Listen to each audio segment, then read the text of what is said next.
Hey guys, it's your girl Angie. You're watching Barbershop Conversations. Make sure to click the button below to subscribe, like the video. Don't like it, leave a comment. You can also follow me at Angelica Curtis on Instagram. See you soon. And see two great fighters get into the ring and battle and brawl, and hopefully see a knockout. You're going to love this fight, and that's what we're selling. You know, we're selling obviously the return of Miguel Cotto, you know, after about a 12-month layoff. But we're also selling entertainment, and we're selling, you know, two guys that love to get at it, and they love to punch and they love to brawl. They're action-packed.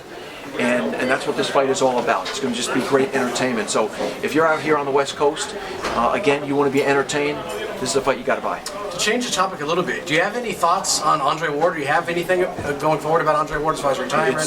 No, you know what? It's quiet right now. We had said after the fight that Andre was going to enjoy the holidays with his family. He had a great holiday. And after the holidays, we would all get together and discuss what the next steps are. We'll probably begin that process shortly, but there's nothing to report. Michael, how valid is the rematch clause that was mentioned by many?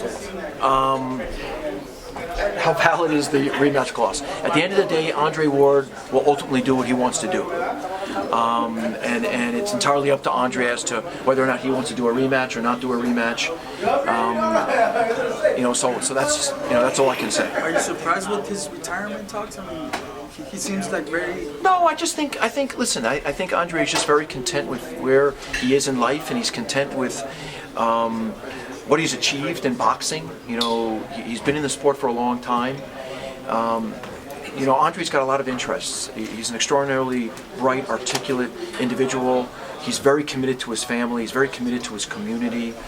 Obviously, boxing has been very, very important to his life. It's been the centerpiece of his life for many, many years, but it's not the only thing in his life.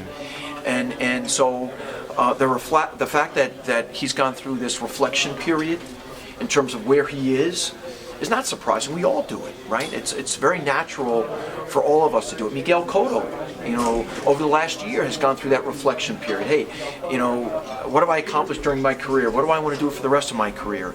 You heard him today, you know, talk about family and children, and you heard him talk about his legacy. And his legacy, you know, is about, you know, his family and what his family thinks of him.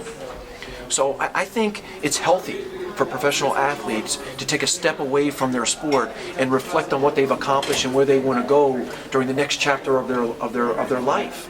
I mean, these are individuals that have dedicated themselves for so many years to the sport that they're involved in. They have the right to decide whether they want to continue or whether they want to step away and do something else. Does Michael go through with the retirement? What does that mean for Rock Nation? He's a big star. We haven't thought about that. You know, again, we haven't had those conversations. You know, we'll cross that bridge if we get there. Looking back on the last fight, did you see a dramatic rise or fall in his stock considering what the pay-per-view numbers were? Not at all. I mean, listen, you know, pay-per-view is what it is today. The whole pay-per-view landscape has changed. I mean, since the Cotto-Canelo fight that did, you know, 900,000 plus homes, you haven't seen big numbers. And as I said in New York, we all, the media, people involved in boxing, you know, have to kind of do a reset. And I don't think you're going to see huge pay-per-view numbers in the future. I just don't think that, you know, that's reality. Do you think it takes something circus-like a Mayweather versus Conor McGregor? You know, I can't comment to that. You know, all I can comment to is that the pay-per-view world and universe and industry has changed. And so we have to adapt to that, and we have to reset our expectations. And, you know, the Andre Ward, you know, Kovalev numbers were what they were.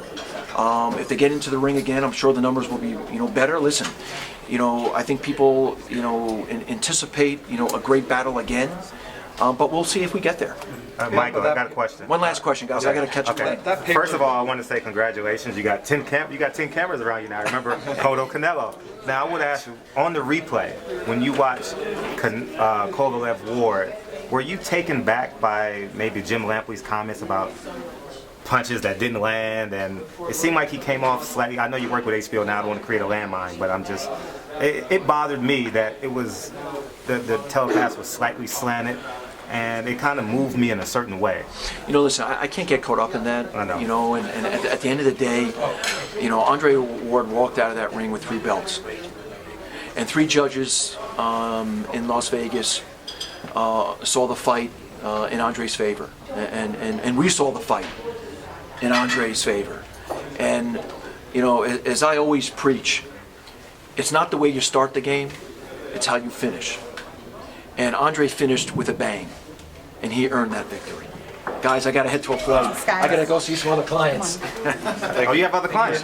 I got 3 basketball players in Sacramento I gotta see them. Okay. Tell Rudy Gay we say what up. I will. I've Okay. actually seen him after the game. I appreciate you. All right.